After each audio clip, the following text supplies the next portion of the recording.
கன்னியாகுமரி மாவட்டம் அஞ்சு கிராமம் அருகே மனைவியை கொலை செய்து உடலை துண்டு துண்டாக வெட்டிய கணவரை பொதுமக்கள் பிடித்து காவல் நிலையத்தில் ஒப்படைத்தனர். அஞ்சு கிராமத்தில் உள்ள குடிசை மாற்று வாரிய குடியிருப்பில் மாரிமுத்து என்பவர் குடும்பத்துடன் வசித்து வந்தார். இவரது மனைவி மரியா சந்தியா தூத்துக்குடி மீன் நிறுவனத்தில் வேலை பார்த்து வந்துள்ளார்.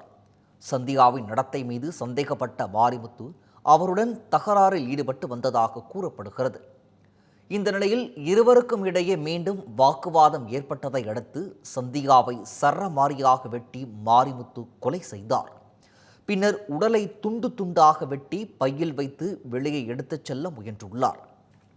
அப்போது சந்தேகமடைந்த அக்கம் பக்கத்தினர் பையை திறந்து பார்த்தபோது அதில் சந்தியாவின் உடல் இருப்பதைக் கண்டு அதிர்ச்சி அடைந்தனர்.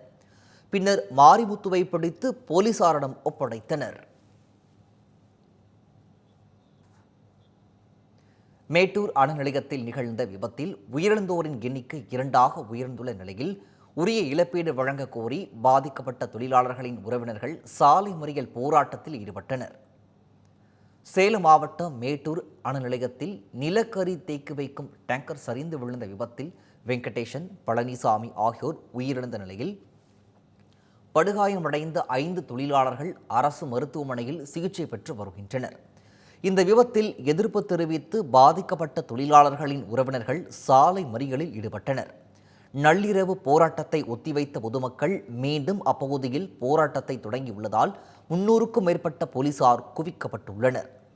உயிரிழந்த தொழிலாளர்களுக்கு இழப்பீடு வழங்க வேண்டும், வாரிசுகளுக்கு வேலைவாய்ப்பு கொடுக்க வேண்டும் உள்ளிட்ட பல்வேறு கோரிக்கைகளை வலியுறுத்தியுள்ளனர்.